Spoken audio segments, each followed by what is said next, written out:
So you don't have any knowledge about it on the network. I even didn't search for it because, I didn't know anyone who is doing that. And when I told it about it to people, they told me like, you're crazy. It cannot work. Like why it works? And it was so easy to sell in this time. So yeah, and that's how the world was looking like. Like today, you need to know much more strategies and much know how to work right. But at this time, like 11 years ago, it was crazy. You could just list anything and it would sell. You're listening to eCommerce, a Debutify podcast, your resource for one-of-a-kind insights into the world of e-commerce and business in the modern age. This is Joseph. I'll be presenting a wealth of industry knowledge from interviews with successful business people and our own state-of-the-art research. Your time is valuable, so let's go.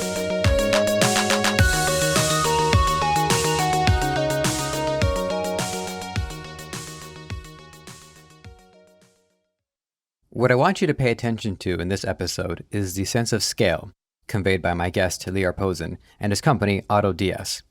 Made for beginners and experts alike, AutoDS manages over 12,000 stores and handles the backend for you in full. With suppliers ranging from AliExpress to Etsy to Sam's Club, you know you're playing with the big guns. From some of what Lior tells me about dealing with the competition, you're going to be glad to have a company like this on your side. Lior Pozin, it's good to have you here. Welcome to eCommerce. Thank you for being on the show, and thank you for making the time for us today. Thanks for having me here, Joseph. It's a pleasure, and it's an honor. So the first question is the most important question by far. It goes a little something like this. Tell us who you are and what you do. So my name is Lior Pozin. I'm the owner and the CEO of AutoDS.com, a dropshipping platform, all-in-one dropshipping platform that focuses on saving time to people and on being an all-in-one platform.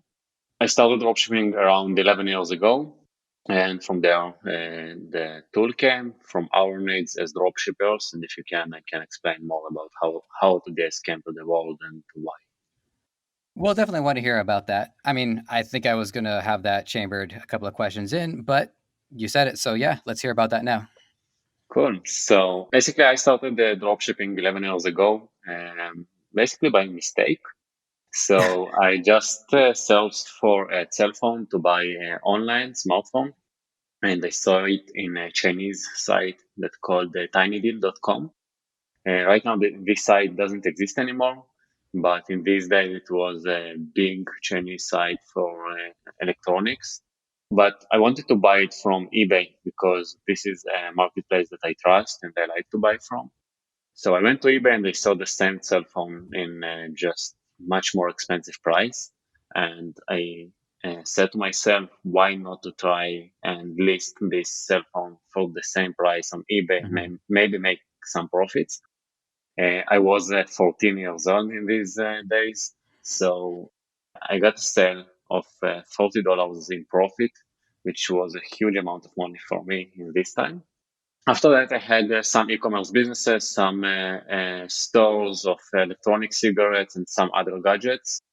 And then we had the project of building an e-commerce empire of eBay stores. So it was just me and my business partner. We decided to create a platform that will create for our stores automatically, find hot selling products, list it to our stores automatically, order it to our customers, and monitor the price and stock of these products from the suppliers.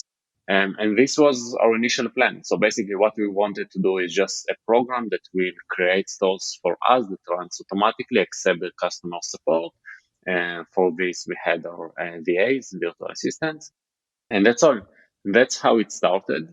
After around half a year or even 1 year, we went to a conference here in Israel and we showed the tool to some people and they told us, hey, why don't you release this software to everyone? Like it's perfect and we want to use it.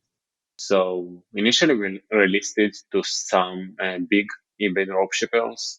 And after that, we saw the potential of it and released it to everyone because we decided that we can help to everyone. So why not to save more time to more people? And then we saw that that's what we really like to do. We really like to create the SaaS software that saves time to people and help them to automate their dropshipping businesses. There's a lot to unpack there. So the first thing that pops into my mind is when you spotted this cell phone, right? It was a cell phone, and you said, wait a minute, I've seen this one before. How sure were you that it was a repeat product? Like, was it just a visual that tipped you off, or did you look into the stats? Did you look into, I don't know, the serial code on the back of it? Like, what did you have to do to figure it out?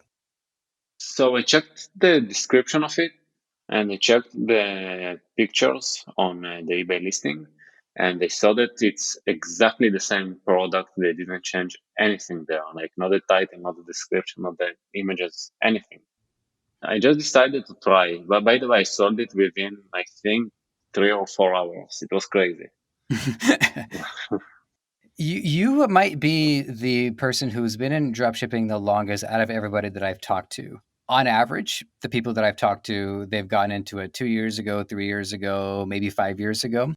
Not to say that they haven't been in e-commerce, but it's dropshipping especially. A lot of them, I don't know. You would hear somebody who's been in it for 3 years, and you would think, "Wow, what a veteran!" I would see the scars on his face and all that. But you were in it for 11 years. So what I've got to know is what the landscape looked like, because it sounds like it was pretty subtle, that there wasn't obviously any drop shipping. You didn't know the term, you just put it together in your head.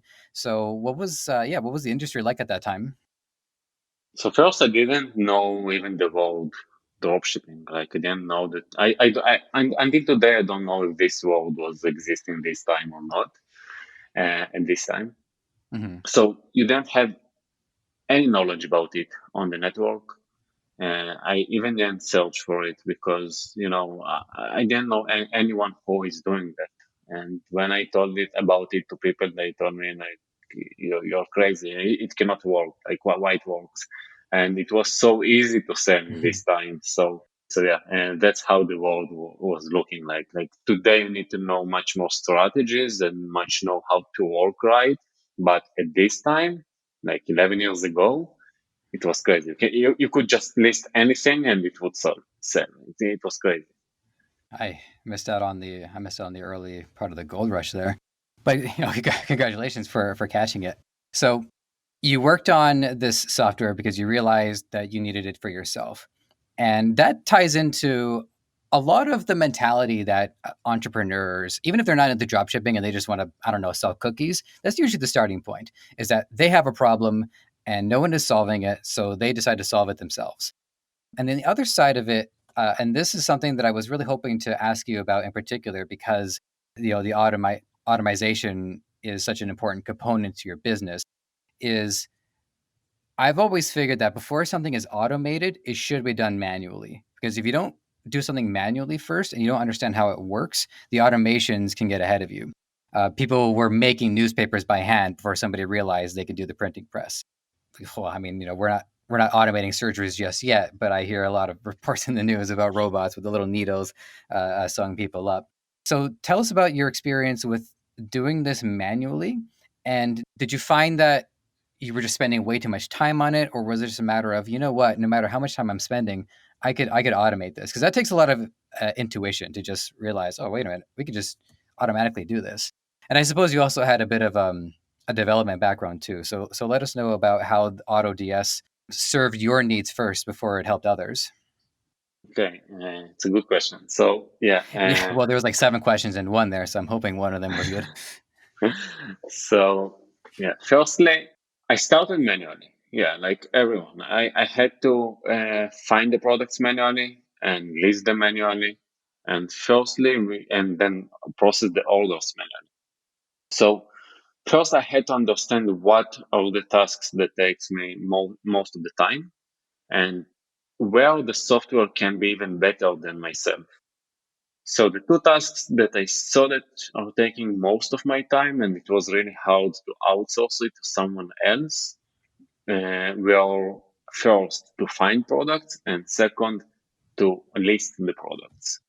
Now, these two, like you could do them manually, but it took too much time. And we had the third task, which is the price and stock monitoring. There it's much bigger problem because for price and stock monitoring, if I go to sleep, or even if I had 10,000 products in my store, I couldn't do that manually. Like you cannot really monitor these prices with a sheets file all the day. Just sit and check what changed. What changes? So the first task that we had to automate was the price and stock monitoring, because you cannot do that manually for big amount of products. Each of our stores had 10,000 listings at least. So that was the first part of the software. The second one was the products find me. Why? Because like you could say that listing products takes most of the time because I need to copy everything and list the products one by one. But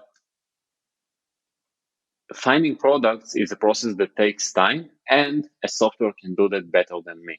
Like we had a tool that just scanned all eBay sellers and found what sells well for them, and then we copied it to our stores.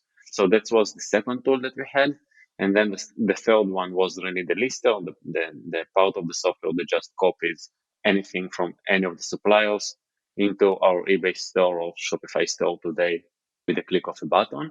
And then you could do that also for 10,000 listings with a click of a button, which is the bulk uploads. And the last one was the automated orders. The automated orders, it was so hard to develop it. Like we lost so much money for duplicate orders, because when we were testing it, like we had 10 orders of the same product to the same customer. So maybe our customers were very happy, but we lost a lot of money there. But it was part of the way. So yeah, that was the process. Like anything that we try, we first write manually. Even today, we have a team that research different suppliers, research different product finding methods.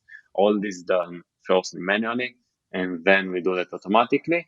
And I'm a developer by myself. My business partner is a developer. So we have this mindset of automate everything. Like everything is possible to be automated. Even the customer support, maybe one day. It's a bit more complicated, but we hope to get there. Mm-hmm. One of the scripts that I was doing research for, because in addition to interviews, I also do my own solo episodes. What I saw was it was about copywriting. And there is this guy, I think his name is Joshua Wong, and he's developing this AI to actually automate the copywriting part of it. What they had done is they compared the copywriting of the machine versus the copywriting of a human, and you can tell who the human is, but it wasn't like a disaster. The machine had actually made something that was reasonable. So it is interesting, because I think you're the first person to regard automation as not just about faster and more efficient, but also better.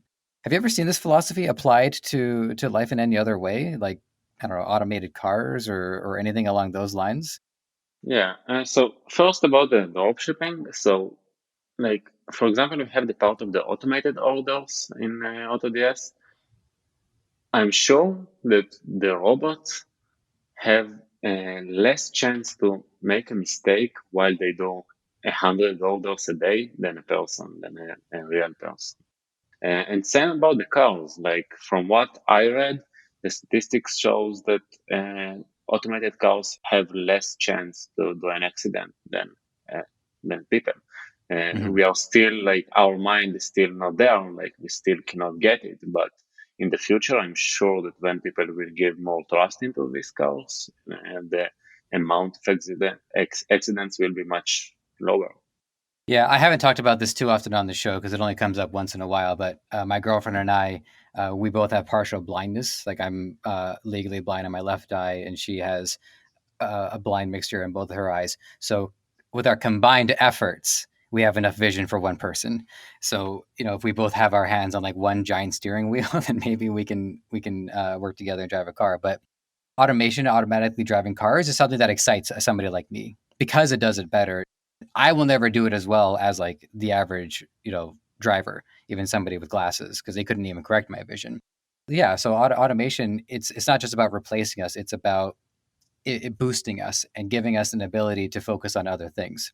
So let's get to those other things. The actually one thing that we should make sure that our listeners understand about AutoDS is where it functions. So you cover Shopify and you cover eBay. Is there anywhere else that AutoDS functions? And if not, do you have plans to hit other markets? Yeah, so let's go a bit backwards. AutoDS started around 4 years ago as an eBay dropshipping platform, but right now we are the biggest dropshipping platform for eBay dropshippers. And what we did in the last 2 years is just redesigning the system and building it from scratch for UX and UI people, just to make the best tool for new people that it will be much easier for them to use and much more clear for them. Mm-hmm. But that's in the user part, like from what users see. Another thing that we did was that we made the system much easier for us to add more suppliers and more selling channels. So Shopify was the first one, but in the next year we plan to add Amazon, WooCommerce, Wix, Mm-hmm. and just to keep adding more and more selling channels, and at the other hand to add more and more suppliers. So yeah, that's what we do. Today we support eBay and Shopify, but I guess in 2 months it will be at least one more, and then every month we will just add more and more. Same about the suppliers. We are adding now one supplier in a week. So every week we have one more new supplier, just because of the new system flexibility, which allows us to do that. Okay, so I'm taking the perspective of somebody who is inundated with a lot of options because I listen to, I interview two people every week, and people have different approaches to it. So what I want to know from that perspective is is there different routes that I have to take to automate for Shopify or eBay, or is it one source that is producing the content and the product for the different platforms? My guess is there is some specificity because the platforms are their own businesses, their own marketplaces. So our vision is that e-commerce seller, like in the future, e-commerce sellers will not sell just in one platform. There will not be someone who is selling only on Shopify or only on eBay. There are no reason to do that, because if you can get more audiences, there is no reason not to do that. In the new AutoDS V2, starting from January 2021, uh, the eBay platform and the Shopify platform will be the same platform. It means that you will be able to list the same product to both of your stores, or even to 10 different Shopify and eBay stores with the click of a button. So yeah, everything will be in one system. The needs of the Shopify sellers and eBay sellers are a bit different, but we prepare to that. So the system is generic enough to understand if you are a Shopify seller or eBay seller, and it will show you the things that you need as the specific seller. If you are selling in both, so one product will show you the things that are relevant for Shopify and the other one that are relevant for eBay. But the Mm-hmm. dashboard will be the same dashboard. You will see the profits from all of your stores together. You will see all of your products together and all of your orders together. So yeah, it's one system for everything. That's incredible. I mean, one client that I had worked with earlier on, this was in regards to social media. And he had set me up in, I think it was called Hootsuite. And what he wanted to do was have a message sent out to Twitter, to Facebook. And I think we were, it was like Tumblr at the time. I don't know, it was Mhm. a while ago. And the one issue that I had with it was when I'm writing something on Twitter, it has to be a tweet. There's a format to it, and it's not just the character limit. It's also about what people expect from Twitter. And then when I write if that message goes onto Facebook, I mean, it's fine, but it's not quite the same. There are different expectations for Facebook. So, what I'd love to hear your position on is how do you manage the different expectations between the different platforms? So let's take, for example, the product listing, the description, for example. What we have is ready-made templates. So for eBay, we have the very beautiful templates that are adapted to eBay to catch your eye and everything there. For Shopify, you don't need it. You need much cleaner templates. So uh, you can create a template that is only for Shopify, and we will give you another template that is only for eBay. And if you list the same product to both different selling channels, it will just adapt it according to the selling channel. It will use the right template. When I'm talking about templates, I'm not talking about themes, just the template, just what you have inside the description. So yes, and also, for example, about pricing. So on eBay, people are using something called break-even, which is usually eBay fees plus PayPal fees, plus maybe 5% for taxes. For Shopify, people usually prefer to just multiply the price by 200% or 300%. Mm-hmm. And in the system, you have defaults for different selling channels. So for eBay, it will take you the break even plus 10% in profit, for example. But for Shopify, it will put automatically to 100% in profits. So it's adapted for that. I know the tool that you're talking about, and yeah, with Twitter and Facebook and Instagram, it's a bit different because each of them has different length that they allow for the post, and how you speak is different between the different channels because the audience are different. But here we just do it automatically. Like if the title should be 80 characters on eBay and on Shopify, I think it can be 160, something like that. So we adapt the title according to the right platform. Awesome.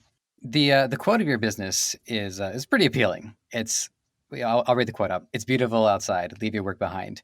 So, on average, how much time is it saving, and how much freedom is it really providing for people?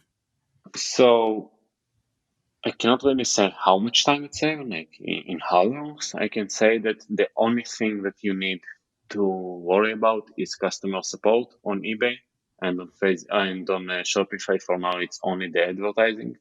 The price in stock is done automatically. The product finding is done automatically. For eBay, for Shopify, it will come soon. For what more? The orders will be done automatically.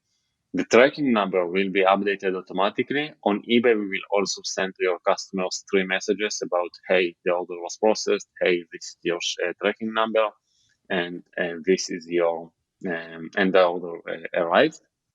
And then we also will send, please leave us a positive feedback. So all this process is done automatically, even the pricing automation. So for example, on eBay, people sit and check what works well for them, and then they decrease the pricing for products that didn't sell well for them and increase the pricing for products that sell well for them. We do that automatically. So if we see that something started to sell for you, we will just increase the price. If it stopped selling, we will decrease the price. If the product didn't sell for you for a month, we will delete this product automatically because you don't need it, and we will replace it with another product. So all is relevant for eBay. For Shopify, there are tools that do part of these things automatically. So what we do there is the listing. So we can upload. There are Shopify sellers who work, for example, also with the big numbers rule, also with many products.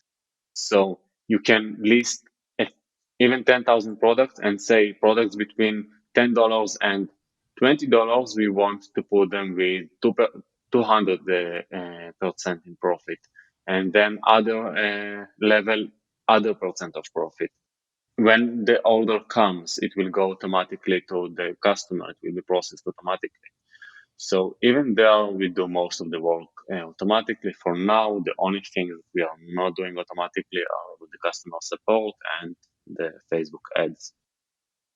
And I don't really see why that would fall into your wheelhouse, anyways. Just because customer support is a very brand specific venture, different VAs have to adhere to different brands, so I can see that being on their side. By the way, for the customer support, we are helping them. It means that you can build your ready-made templates inside the system and then send I these see. templates with the click of a button. Also, for orders, one thing that I forgot to mention, in the past, you had to link your AliExpress or Amazon accounts to AutoDS, so we would use these accounts to process your orders. Today, you even don't need AliExpress or Amazon account. You can just load balance into AutoDS, and we will do the rest for you. So from my perspective, I'm getting a lot of mentoring from my mentor slash boss, and his assignment was for us to pick a product and drop ship it. And not having done any of it myself, I was pretty, I don't know, uneasy about the whole thing, because what I wanted to do is I wanted to order it myself and test it out for myself, and I did. And I kind of like the product. It's a light with a, or it's an alarm clock with a light on it. So, given the scale that you're working in here, what's the vetting process for the products that you're drop shipping?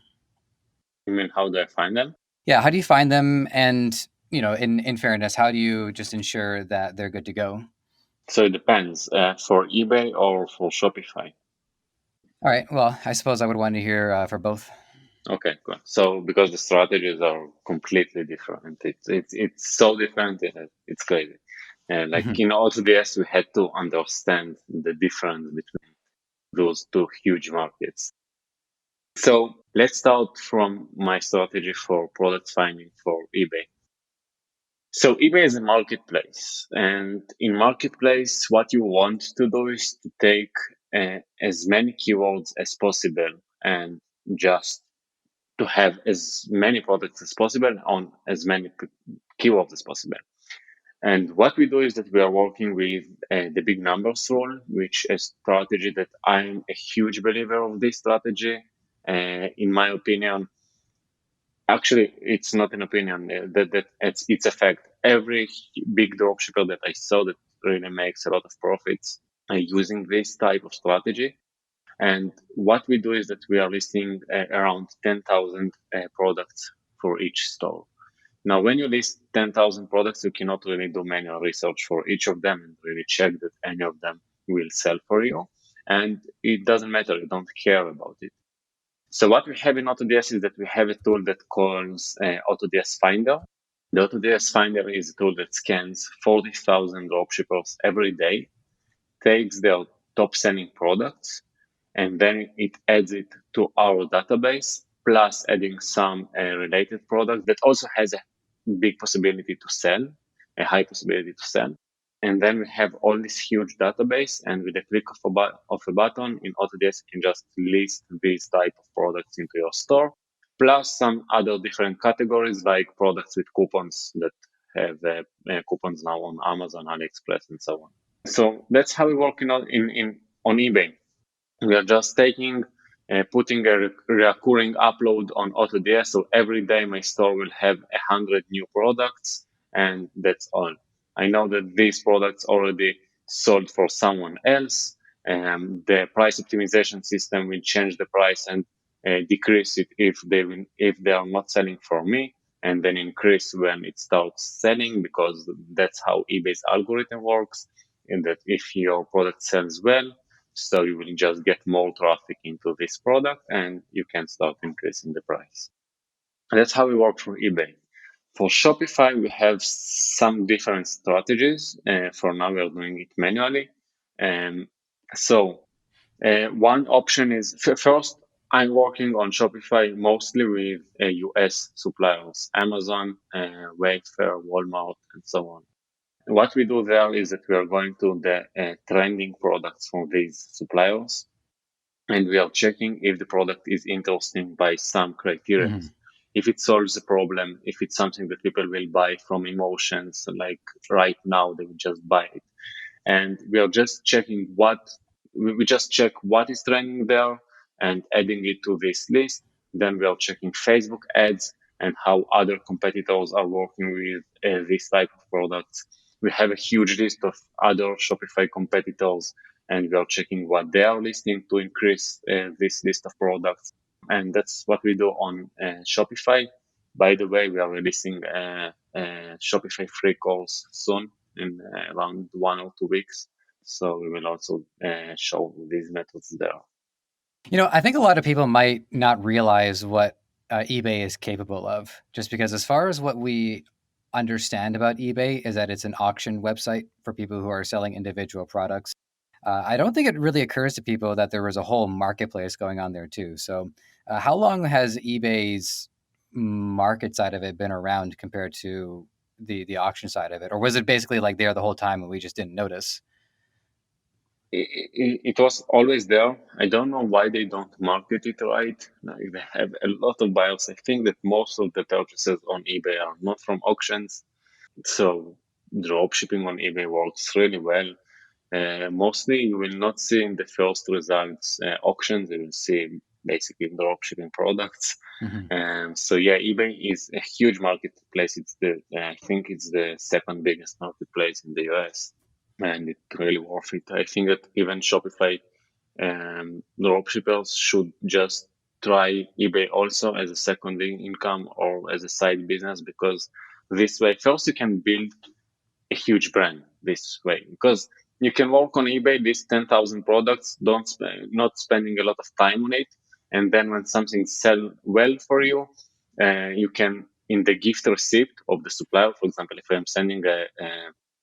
I send the package from Amazon, I will add in the gift receipt a link, like my store name.com, and then my buyers from eBay will come to my Shopify store. So it's a perfect source for more traffic to my store. Then we can do retargeting, remarketing to these people.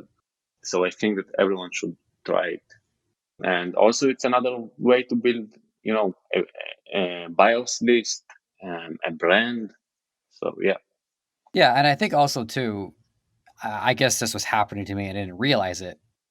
Depending on what I would be looking at on eBay, is it's a unique opportunity for people who may are already owning a product to go head to head with selling something new. So, say for instance, like a new controller for a vintage system, somebody might have that, but somebody else might have it new in package, and somebody else might be selling a new version of it. So you really get to see all of what the market has to offer in regards to any given product versus Amazon, which is all new. So what about you? What dropshipping projects are you working on right now? So first, in AutoDS, we run 35 eBay dropshipping stores. We do that, like all of our dropshipping products are not to make profits. Like we always trying to stay updated with the market needs. That's how we started. In our About Us page, you may see that it's AutoDS is from dropshippers to dropshippers. We are always trying to build a community, and that's why we run these projects. So we always try to research more and more product finding methods, more and more different platforms, and even the suppliers in AutoDS where you can list from, like Amazon, Wayfair, Walmart, AliExpress, Banggood. So all these suppliers were first checked by us. We don't list any supplier until we check and see that it's a dropshipping friendly supplier and it's worth it to work with them. So that's one thing. The other thing is that, as I said, we are working on a course for people. And from our side, we are just working to check more and more the Shopify dropshippers market to see how we can improve our software, give them more value, and save them more time. So, what have been some of the quickest examples of people? I mean, I know success is relative, but whatever I guess if is the quickest someone has managed to succeed. Like, what is the fastest somebody's been able to get their operation going? And then on the flip side, what has been the most prolonged example of someone trying to get their way into dropshipping? So it really depends because Yeah, like it's a relative question, but it's still a good frame of reference. yeah, sure. So first we had a survey on AutoDS, how much time it took you to get your first sale. We did it in our community, and 90% of people said that it was within their first 5 days in dropshipping on eBay, or first week, something like that. But I think that the key here is to success is consistency. If people will stay consistent, they will succeed in dropshipping for sure, specifically on eBay, because it's really not a hard thing to do. Same for Shopify, you just need to find your niche, find the right ads copy, and it will start going. Um, Mostly, I see that people are coming to real results within around 2 months. I never saw someone that like, I cannot say never because it all depends on how much time you spend into it. But I know that people who really tried for half year, I never saw someone who told me, Lior, I tried for half a year every day to do dropshipping and I didn't succeed. I never heard something like that. But mostly I see results within up to 2 months. Up to 2 months. Okay. Yeah. The But people need to understand that it's a business. Like people really need to understand that it will work, but they need to spend effort into that. They need to really think about it and think about this as a real business. It's an online business, but still it's a business. I think it's the mhm. easiest business in the world, but it's a business. You need to really think about it and always try to improve and learn more and more. I can tell you that a lot of our guests, probably all of them, frankly, who at least as far as the ones that can speak to dropshipping, have maintained that that it's not a hobby, it's not a side hustle, unless you're somebody who takes side hustles very seriously, and congrats to that. But it is a business. And then there's also been another thread too, is that a lot of people feel concerned that they have to basically stop everything else that they're doing and get into it. And that would certainly open up their availability, but they don't necessarily have to. They can still continue to work on their other businesses while also doing this as well. In fact, a lot of the major success stories that I've talked to are people who made it both work. They were working full time and they were doing their drop shipping business on the side. So it could certainly be a lot. It could be intimidating, but hearing an operation like this, it's great to hear that there's something like this on people's side. Because we want you to just succeed. I mean, not just succeed, but really nail it. I haven't asked this in a while because I tend to not want to, like, aside from the traditional questions that I ask, for the fun of it, I tend to not want to ask this too many times because you can only hear the answer so many times, but I think I'm going to get a unique one out of you, which is for people who want to get into dropshipping. Let's just say, hypothetically, this is the first time that they've ever heard about dropshipping before in their lives. What do they need in terms of mindset, money, and time? So again, it really depends eBay or Shopify, but Sure. let's answer about both. For eBay, like first for both, you need the mindset, as I said before.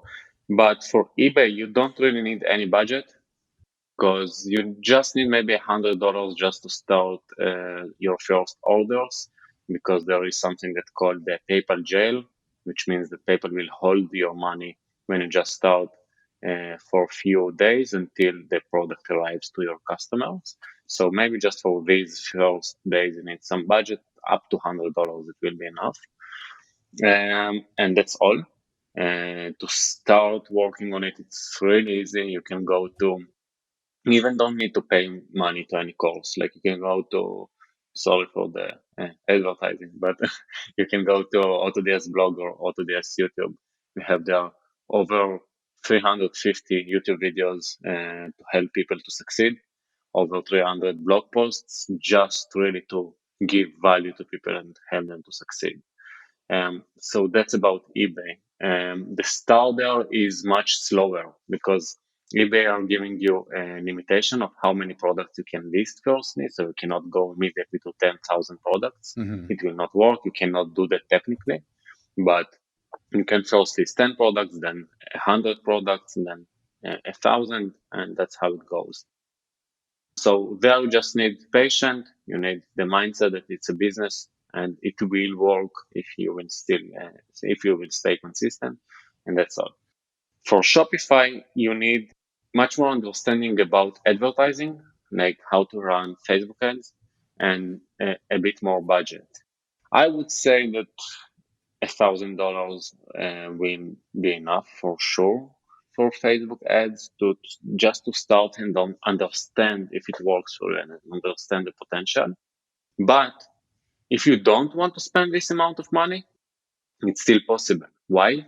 Because you can find a unique product and then you can go to influencers like on Instagram or YouTube Mm-hmm. and pay them much smaller amounts for that if you go to smaller influencers and they will advertise your products. Or if you don't want to spend money at all, You can even go to Facebook groups and just start and spread your product over the world. Just share the link on groups where the product will help these people. For example, if I go to a dogs group and I will post something interesting for dogs, I will get the sales without any initial budget. So the budget there will be just for Shopify and maybe some tools, which are maybe a few tens of dollars, and that's all, less than 100 if I go with this method. So yeah, depends how fast you want it and how much budget you have. But I would say that for Shopify, it's a bit more expensive if you don't go with a method. Just finally, you will just sell your time for the money. Like if you work hard, you go to the groups, you're selling your time. But you can without balance, without any budget start if you want. Yeah, and it does speak to the importance of being passionate about your product and knowing what you knowing your niche. There are different arguments or different schools of thought. Like if people get too married to what they're passionate about and then it doesn't take off, that can hurt a little bit harder. But at the same time, if I'm going to go to a Facebook group and use that as my marketing, I need to be able to know what I'm talking about. So your passion in this case is a pretty important Yeah, resource in being able to overcome those hurdles. What you lack in resources, you can make up for in knowledge that's accumulated over time. My next question for you, this one is about your company, because I'm personally curious about your own management, because you have what 50 employees remotely at the moment, yeah, almost 60. almost Yeah, 60. Yeah, we're in a similar boat at Debutify. We have a lot of people all over the world. The one issue that sticks out is making time for meetings. You know, somebody has to draw the short straw, so to speak. Tell us about your experience in managing almost 60 employees remotely. cool. So it's a great question, and Mm-hmm. it's one of my most favorite topics. I started without any budget. I'm a developer, and my business partner, our CTO, and that's why we just had to find people who can do the work without office and just to save this money. That's how it started. And also our vision is that you can, like, that's what we spread to the dropshippers. You can work from everywhere. And that's also how our company works.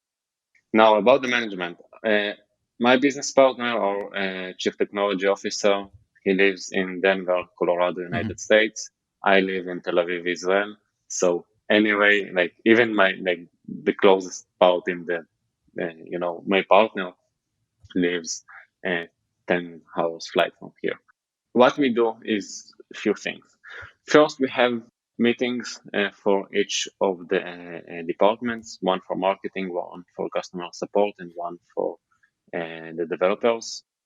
We are trying to take people for similar positions from the same time zones. For example, all our developers are located in Ukraine and some in India, but it's still similar time zones. Everything is documented. Like we have a lot of documents for everything, so it will be easy for someone just to open it and read instead of going and Mm-hmm. searching in the in the offices someone to ask. So that's how we do that. And in terms of tasks management, which is the most important part of everything here, It is, yeah. we are using Asana, and Asana is our tasks management software. Everything there is super organized. We have for each department their own board. We have for each feature a very clear process how we release everything. If a bug comes, we don't, like, the developers and the customer support, they even don't need to communicate between them, because we have a very clear process about what happens when a bug comes, how it goes to the developers inside the Asana, inside the task management software. And in terms of Mm-hmm. communication, we are using Slack, which is internal messaging software inside the company. And we have their channels for marketing, for customer support, for developers, general, and everything is there. Like, that's how we did it. Like, we just we are just using the right tools, the right management of tasks, processes, documentation. Everything is documented. Really, like if someone new comes to the customer support, he has a question about X, he just goes to Mhm. our kind of Wikipedia, writes what to do in case of this and that, and they get an answer. Awesome. Yeah, one thing that I prioritize is company culture, and it's a unique challenge to have a cohesive culture because unlike in an office environment where everybody's there and we're all drinking from the same water cooler and the same walking by the same window, it can be hard to set that up. So, have you taken initiatives to boost more of the community within the company? Yeah.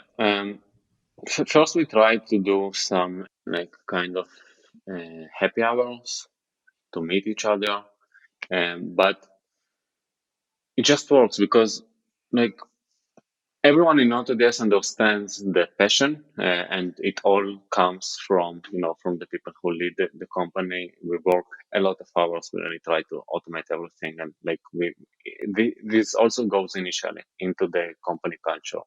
So everyone is committed. We have WhatsApp group, by the way, to for more fun things. We have some Slack channels, like it's kind of a Hmm. groups for some jokes, inside the drop shipping and stuff like that. Um, so that's how we try to really build more relationships between different people. Also, inside the meetings, we are not just talking only technical things. We first start with how it's going, how the week went, and everything like that. Hmm. And that's all important stuff because especially in our time right now, most of us are locked in our homes. And I mean, me, I was locking myself in my house, deliberately way before COVID-19. But now that I'm also working remotely, I've really gained this new appreciation for how important it is for us to actually like be a cohesive unit because these are the only people that we're going to see and interact with. Like we had a when I was at my parents' house for a little while at the beginning of the pandemic, we had the internet guy come in and I almost cried because I hadn't seen anybody in like a month and I couldn't hug him, but I was just happy to see somebody. So that stuff is really important. And that's why I wanted to ask you about it. Yeah, it's challenging, but it's super fun. It has a lot of advantages. Like you can work from everywhere. Our CMO, Chief Marketing Officer, and myself, we've been traveling for half a year. And before the COVID, we took the last flight to Hmm. Israel from Toronto. But it's good because So I it just missed you then. yeah. Yeah. The opportunity that you can just travel and keep managing it, or for the everyone in the company, like people are in, they're just traveling. We had now someone who went to Poland and she just left, and like it didn't do any effect on the company. She's continuing working same as she did before. Even people who are in Israel, we don't really see each other. Like everything is remote. And I think there are disadvantages also. Like it's much easier to manage someone who sits near you, for sure. But I think that the benefits of it are much bigger. I agree. You just you're not as constrained in terms of how big the company can grow, and we have a fairly we're moving I think towards a more decentralized economy for one, but a decentralized world structure. And so yeah, people can get up, go to Poland, and keep doing their job there. I'm a bit of a bit of a hermit, so traveling for me is I don't know down the line maybe, but just if at all, it would have to be down the line because we haven't been allowed to go anywhere lately. On that note, there's an event that you have gone to in the past that I haven't asked anybody about before. It's the Canton Fair. Yeah. Yeah, can you tell our listeners about that one? Because I know just from what my boss had mentioned to me is that it's a pretty important event, but I would love to hear from you what it's about. Canton Fair, it's a huge event in China. Yeah, I think it's the biggest. Yeah, I don't think it's the biggest sales summit, like warehouses summit in the world, where you can see any product that just comes to your mind, and you can communicate with the sellers, with the warehouses directly. It's huge. We've been walking there. We walk there 25 kilometers every day Holy. for Oh, 5 days between different suppliers, and we didn't see everything there. It's huge. It's super fun. People who want to find unique products, it's a good place to do that. I wouldn't say that you cannot do that online. Like everything can be done online.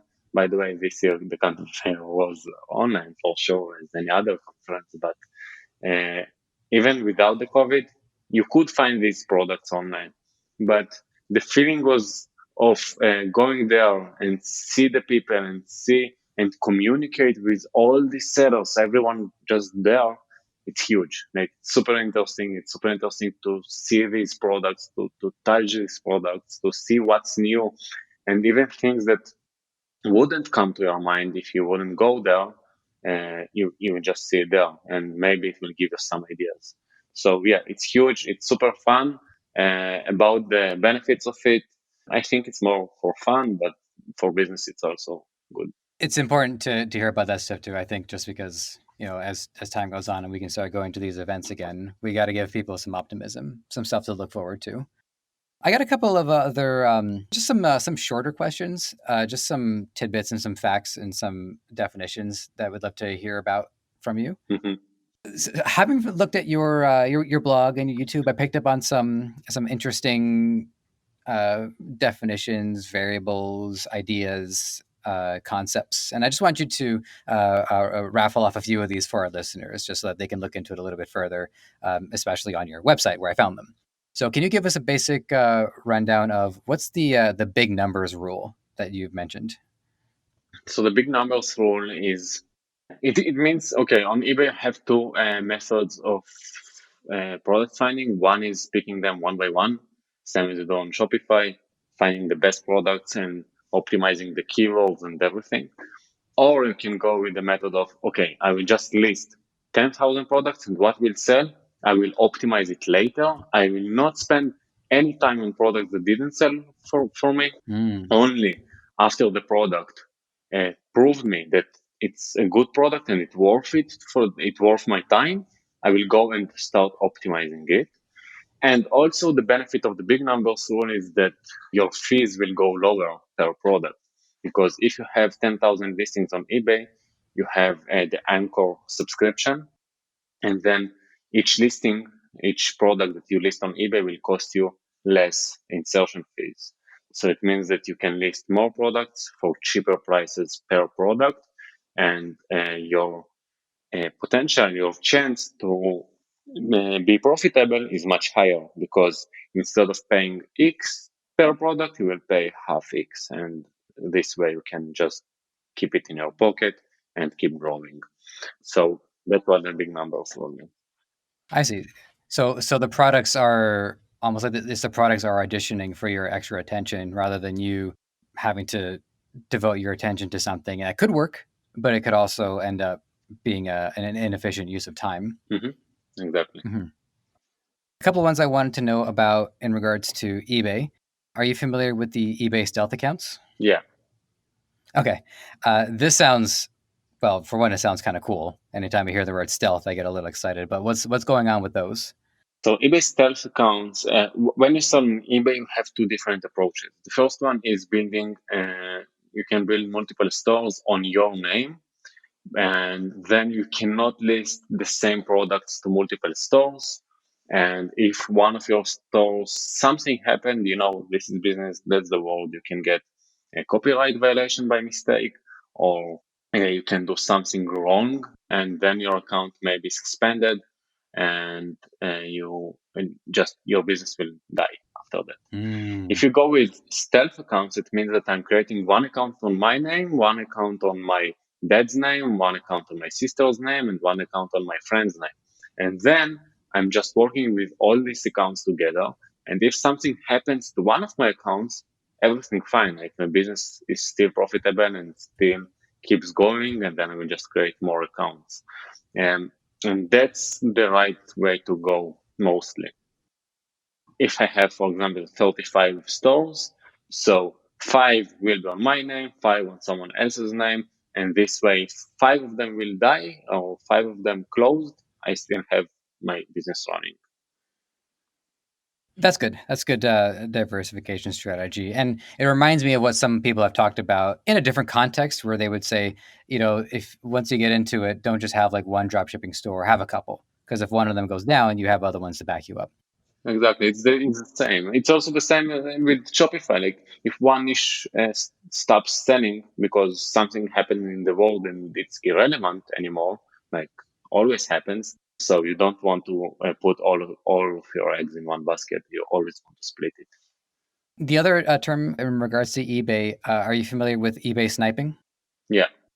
Okay. So, I mean, when I hear sniping, I don't know, maybe this is what it is, where in the context of an auction, someone gets the auction in like the last second, which is what I recall of sniping. But I feel like that's not what it is here because we're talking about the drop shipping enterprise. So what's sniping in this regard? And then also as a general question, what are the competitive tactics that people should expect to encounter on eBay, such as sniping? Yeah. Okay. So sniping works for both for Shopify and eBay. And basically what it means is that if something works well for someone else, I can also do the same in my store. So as I said, AutoDS Finder scans 40,000 different dropshippers every day. That's sniping. It means that we are taking these 40,000 dropshippers, taking their top selling products and giving it to our customers. Same you can do on Shopify. You can snipe, you can put in your list 5 different Shopify stores and follow their new added products every day. And if something sells well for them, just copy it to your store. So that's eBay sniping, just following someone else and taking their top selling product. This is because that's where the word sniping comes from. So taking their top selling products and put it inside your store. And then market it through your own brand too, right? It helps it reach a different audience that the other person might not be reaching. Yeah. So last one of these quick Mm-hmm. ones, and then I'm going to give you a wrap up question. There's an app in specific that your company has talked about that I haven't heard other people talk about. It's called Banggood. Are you familiar with that one? Yeah, the supplier. Yeah. Okay, yeah. Can you tell us about that one? Because I haven't heard about it before. Yeah, Banggood is super cool supplier. They are super dropshipping friendly. They support dropshippers. They have something that they have few benefits. The first one is that they have a dropshipping agreement that you can get from them, so everything is legal. You don't do anything bad. The second one is that they are a Chinese supplier, which means that they have Chinese prices, which are cheap usually. But Banggood also has US warehouses. So they have both. They have warehouses in China and warehouses in the United States. So if someone buys from you from the US, you can provide them great customer experience and provide the product within 3 up to 5 business days, which is much better Yeah, than providing it within 2 weeks or 3 weeks from China. So this why I so like this supplier because they have Chinese prices, but with US warehouses. that is good. And the last thing here is that they have the dropship center. The dropship center means that they give to every dropshipper 5% discount for all of their products, and it can go up to 20% discount for all of the products if you sell enough from them. So if you pass I think $100,000 in a month of selling from them, you will get up to 20% discount, which is huge. That is pretty good. Well, so guys, this is just like a taste of some of the information that you can get if you head over to the AutoDS YouTube as well as their blog. So I definitely recommend you guys do that. You will learn a lot. The last question I've got for you, Lior, and then I can let you go, is what do you see as the future of dropshipping? Give it like 5 years, 10 years, how we think this is going to play out. Okay, so I think that dropshipping is here to stay. Like you could read 5 years ago that even dropshipping is dead. I don't see where it goes. I People said that about radio, and it had to evolve, right? I'm technically doing radio now, but it's evolved. Yeah, so it's exactly the same. Like it's always changing. You always need to adapt. There are always new rules on Facebook, on Instagram. On now you have a new selling platform, advertising platform, which called TikTok, which is huge. In the past, you didn't have it. So you always need to learn. You always need to adapt. But dropshipping, as dropshipping, will always stay there. It's something that exists for years. Maybe it didn't have the name of dropshipping, but always people took a product and sold it for more expensive price in other place. This that you don't really hold it or you never saw the product, it's fine. This is online. This is where the world goes. Now we have the Zoom. I didn't need to come to your office to make this interview with you because No, that would have been a long flight. yeah. Yeah. So even like physical sellers are not really going to their warehouses anymore. They have someone who manages the warehouse for them and they didn't need to go there every day. So this is what dropshipping means for, like just selling something that you're not holding right now for more expensive price, but you're doing something. Basically, dropshipping brings a lot of good things to the world, which is it shows people products that they wouldn't see without the dropshippers. So it's here to stay. I don't see it goes anywhere. You know, it's great that you mentioned too about how Zoom and our different recording software and video software and conferencing software gives us the opportunity to do this. And this is getting kind of a spiritual, but I'm a spiritual guy. But you really are made for the time that you live in. You know, the skills that I bring to the table, even 50 years ago, no hope of any of this being useful. Podcasting. Even 10 years ago, I didn't have very much hope that I could do what I'm doing today. So for people who are thinking about getting into it, if you have the skills for it, there's a reason why you have the skills for it. You're given those skills and you are in the time to use those skills and to learn something that you take with you as you go forward. I agree. And I think we are like always people, like in the past years, people said that dropshipping is dead. If you see now what goes on Google Trends, it's just growing and it will keep growing because more suppliers are offering the option of dropshipping. More people are searching dropshippers to advertise their products. So it's just growing and growing and it will keep growing. Exactly. All right, Lior Pozin, thank you so much for your time today. This has been excellent. This has been a great interview. They all have, but I mean it each time, and I mean it this time too. Thank you very much. I really enjoyed to have this interview. It was super interesting for me too. I'm glad. And I hope that we helped to more people. Yeah, I look forward to it. I mean, you're only expanding, right? Now we're booked out pretty far in advance, but you know, once you've even in a year from now, I assume there's going to be so much that's going to be different about your operation. So, you know, I look forward to hearing about that when we get to that point. Thanks for having me here today. And thanks for being with us. All right, everybody, we'll talk to you next time. You might have found this show on any number of platforms: Apple Podcasts, Spotify, Google Play, Stitcher, or right here on Debutify. Whatever the case, if you enjoyed this content and want to help us thrive, please take a few moments to leave a review on Apple Podcasts or wherever you think is best. We also want to hear from you, so whether you think you'd be a good guest or want to weigh in on anything related to our show, you can email podcast@debutify.com or connect with us on Facebook, Twitter, Instagram, and TikTok. Finally, this podcast is created by the passionate team at Debutify. If you're ready to take the plunge into e-commerce or are looking to up your game, head over to debutify.com and see how it can change your life and the lives of many through what you do next.